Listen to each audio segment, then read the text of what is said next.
अखिलेश सिंह गुड्डू जी, कल आप लोगों द्वारा उप जिलाधिकारी सिकंदरपुर को कोई ज्ञापन सौंपा गया है। क्या है ज्ञापन में, क्या है मामला पूरा?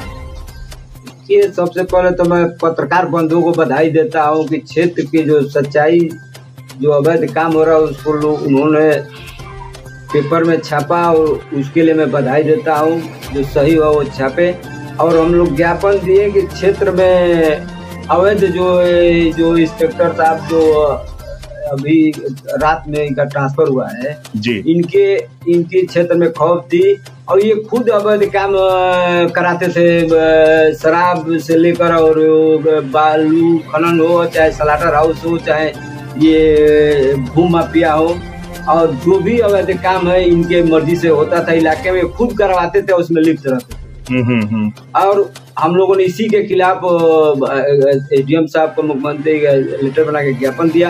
इसमें पुलिस अधीक्षक महोदय को मैं बधाई देता हूँ, कम से कम इस मामले को संज्ञान में लेते हुए उन्होंने इनका यहाँ से हटाया। ये जनता सिकंदरपुर को मुक्ति दिलाए और हमको पूरा भरोसा है कि इस इलाके में जो भी आएगा थानाध्यक्ष ये अवैध काम को रुकवाएगा और जो भी गलत करेगा पुलिस से मिली भगत से और एसडीएम की मिली भगत से, चाहे सीओ की क्षेत्राधिकारी की मिली भगत से जो भी काम हो, अवैध काम होगा, उस पर कार्रवाई नहीं होगी तो फिर भी हम लोग अपना जो आवाज उठाएंगे, क्योंकि डेली पेपर में आने से सरकार की छवि खराब हो रही है और ये महाराज जी की छवि खराब हो रही है और भारतीय जनता पार्टी के कार्यकर्ताओं की मनोबल गिर रहा है। नहीं, तो जो ज्ञापन में मुख्य जो चीज़ें हैं मैं थोड़ा सा उसके बारे में जानना चाहूँगा कि जैसे आप लोगों ने जो ज्ञापन दिया है उसमें मुख्य क्या क्या चीज़ें हैं, क्या क्या अवैध चीज़ों का आप लोगों ने उसमें जिक्र किया? उसमें दिखाया गया स्लाटर हाउस जी, गौकसी और शराब का, कच्ची शराब का, और बालू अवैध खनन, जो बालू 15,000 रुपये महीना जो टाली वालों से लेते बेचारे, जो बालू हम लोग किसानों को चाहे जो भी बालू घर बनाते थे वो 2,000 की टाली में बालू मिलता था, वो आज 4,000 की टाली मिल रही है। इन्हीं की वजह से वो बेचारे परेशान है, वो भी रो रहे हैं जी। भाई हम लोग को देना पड़ रहा है तो हमको इसी से न लेना है।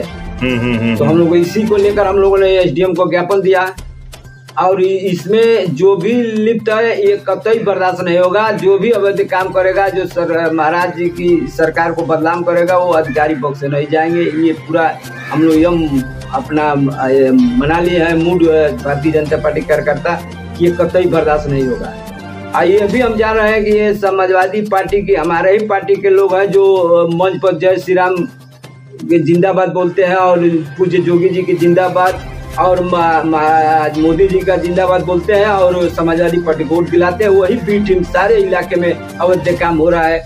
अभी एक कस्बे में बेचारे जमीन है ये रितेश सोनी का, उसको भू माफियाओं द्वारा एसडीएम और थानाध्यक्ष मिली भगत से 23 तारीख को न्यायालय का आदेश है एकदम जज का, और उसके बाद उन्होंने सीधे लिखा है पुलिस अधीक्षक स्टे को तुरंत रुकवावे काम को।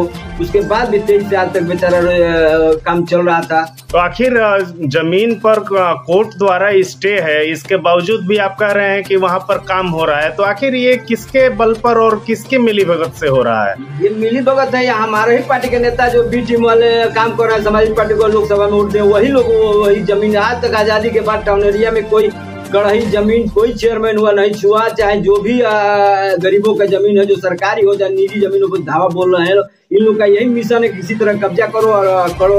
बेचारे रितेश सोनी का मैंने 2 करोड़ से अधिक की जमीन है, उसको बेचारा वो घूम के सेक्रेटरी भी है और सरकारी कर्मचारी में उसको लूटा जा रहा है और एसडीएम साहब के मिली भगत से खुद जाकर वो नपी कराए और जमीन को लुटवाने के चक्कर में यह है।